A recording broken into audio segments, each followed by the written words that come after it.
Bonjour à tous, nous sommes le 8 décembre 2021 et suite à une analyse sur le forum de Patrick Riguet alias Cypressa, je vous propose une analyse swing sur la paire CAD JPY.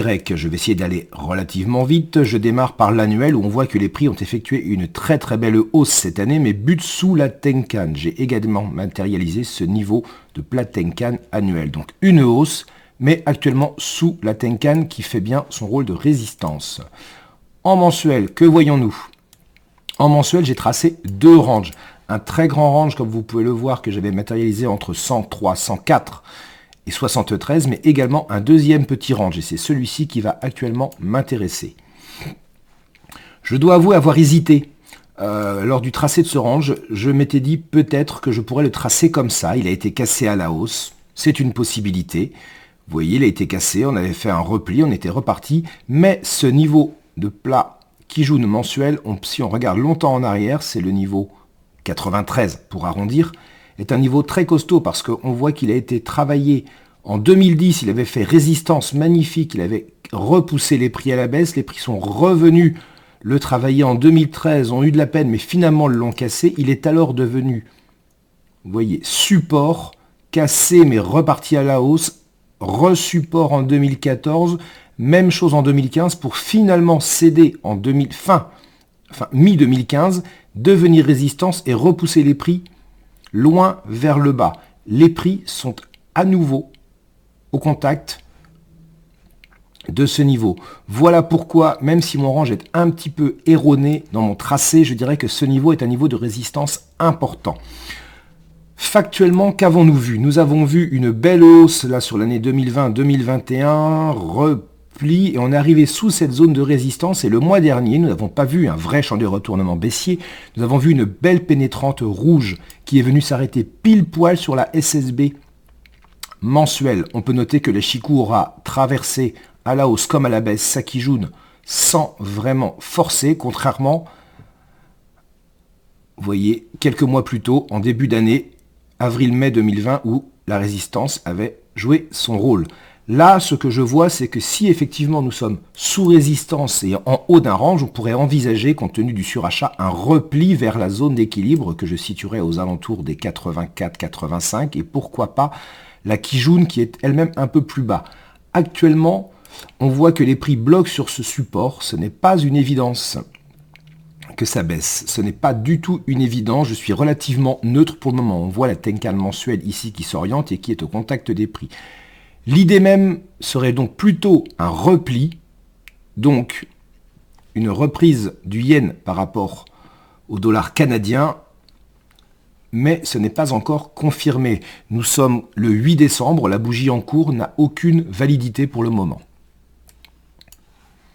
Que nous indique l'hebdomadaire? Évidemment, l'hebdomadaire, on voit après la cassure de ce grand range, a été cassé et on voit la parfaite réaction sous ce niveau mensuel. Les prix ont cassé la Kijun, sont venus juste pile sur la SSB mensuelle et semblent repartir à la hausse. Nous ne sommes que mercredi matin, donc c'est un petit peu tôt pour tirer quelques conclusions, mais on voit que les prix semblent vouloir monter, retrouver, et au-dessus on a la Tenkan annuelle, la Tenkan hebdomadaire et la SSB mensuelle. Pour la Chikou, on note, pour la Chikou mensuelle évidemment, et on note que la Chikou hebdomadaire est sous les prix, donc si elle monte, vous voyez, cette zone de 3 résistances va correspondre à la zone des prix. C'est donc une zone très forte de résistance.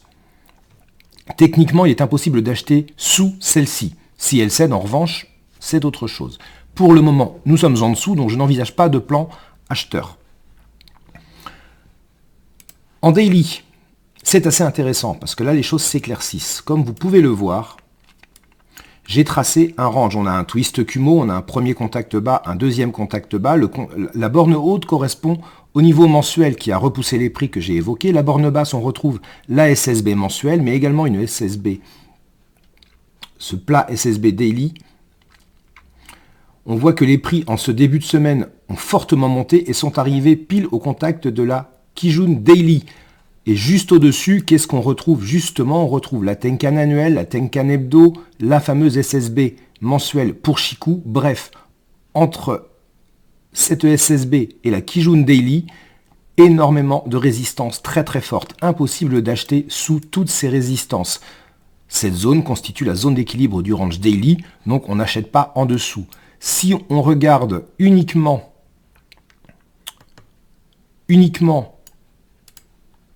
le daily, on ne fait rien, on est au milieu d'un range. Si en revanche, on regarde une vision plus globale et qu'on se dit qu'en mensuel, on a eu un signal de vente et qu'on recherche des ventes, on peut surveiller une vente sur cette zone. Et quand on regarde le H4, on voit que les prix ont fortement monté, c'est assez impressionnant d'ailleurs ce début de semaine, et qu'ils bloquent, vous voyez, pile sous cette zone qui avait fait support auparavant, hein, on le voit parfaitement.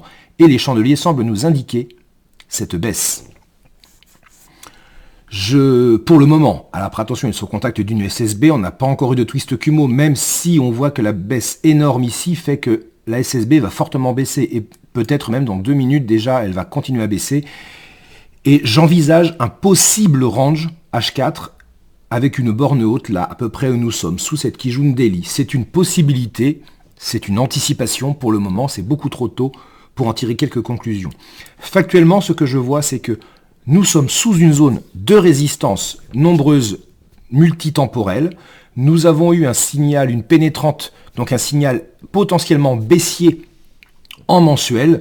L'hebdo n'est pas franchement dans ce sens pour le moment, mais le daily et l'H4 ne le contredisent pas.